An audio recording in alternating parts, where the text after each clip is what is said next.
Hey everyone, Zach here from Acre. Today, how clinics can support HIPAA compliance without turning check-in into a bottleneck. This is part of our healthcare security mini-series.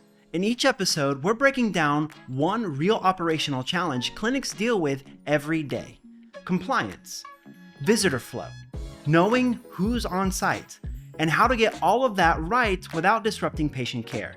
If you're responsible for clinic operations, compliance, or security, this series is for you. So make sure you're subscribed so you don't miss what's coming next. Let's start with HIPAA. HIPAA is more than just IT. When most people hear HIPAA, they think cybersecurity, passwords, encryption, EHR protection.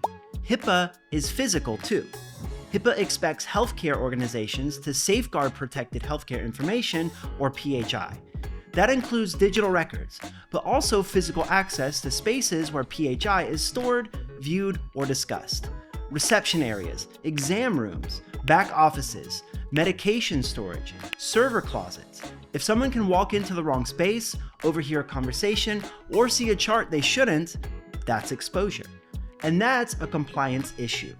The real tension clinics face. Here's the challenge. Clinics are high-traffic environments. Patients, family members, delivery drivers, vendors, temporary clinicians. At the same time, HIPAA requires reasonable safeguards to limit incidental disclosure and restrict access to authorized individuals only. You can't run a clinic like a data center, and you can't run on clipboards and good intentions either. So how do you stay compliant without slowing down the front desk? Where compliance breaks down. In many clinics, the breakdown happens in three places. First, manual check-in. Second, unclear access permissions. Third, outdated or disconnected systems. Paper logs do not create reliable audit trails. Shared badges create accountability gaps. Manual permission updates create risk when staff change roles or leave. HIPAA expects access control and auditability. You should be able to restrict access and show who accessed where and when. If you can't answer those questions quickly, you're carrying risk. The principle of least privilege. One of HIPAA's core concepts is minimum necessary access. Not everyone needs access to everything. A physician may need exam rooms and patient records. An administrator may only need scheduling systems. A contractor may need temporary access to a single area. Role-based access control enforces this structure. When identity and access management are tied to roles, and ideally connected to HR systems, permissions update automatically when someone joins, changes roles, or leaves. That reduces over-provisioned access and eliminates lingering credentials. It strengthens compliance without adding daily friction. Compliance without slowing down check-in. Now, here's the big misconception. Stronger compliance does not have to mean slower operations. In fact, when systems are unified, they often move faster. Digital visitor management replaces paper logs with structured check-in.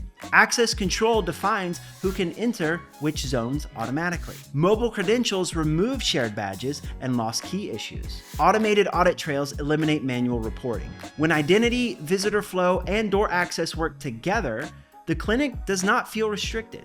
It feels organized. That's the difference. This is exactly where Acre supports healthcare organizations. By bringing access control, visitor management, and identity together into one connected platform, clinics gain visibility, automation, and reporting that's easier to stand behind during audits.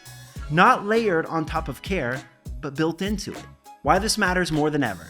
Compliance pressure is not decreasing. Patient expectations around privacy are not decreasing. And clinics are not getting less busy. If anything, complexity is increasing. The clinics that handle this well are not the ones with the most rules. They are the ones with the clearest systems. They know who is on site, why they are there, what they can access, when that access should expire. That clarity is what keeps compliance strong without slowing the check-in desk. What's coming next? In the next episode, we're going deeper into something most clinics do not realize. Why check-in itself can quietly become a compliance risk. After that, we'll break down how clinics truly know who is on site at any moment and the difference between visitor management and access control. If you're in healthcare operations or security, this series will give you a practical framework you can actually use. So subscribe, follow along, and we'll see you in the next one. Because in healthcare, protection and performance have to move together.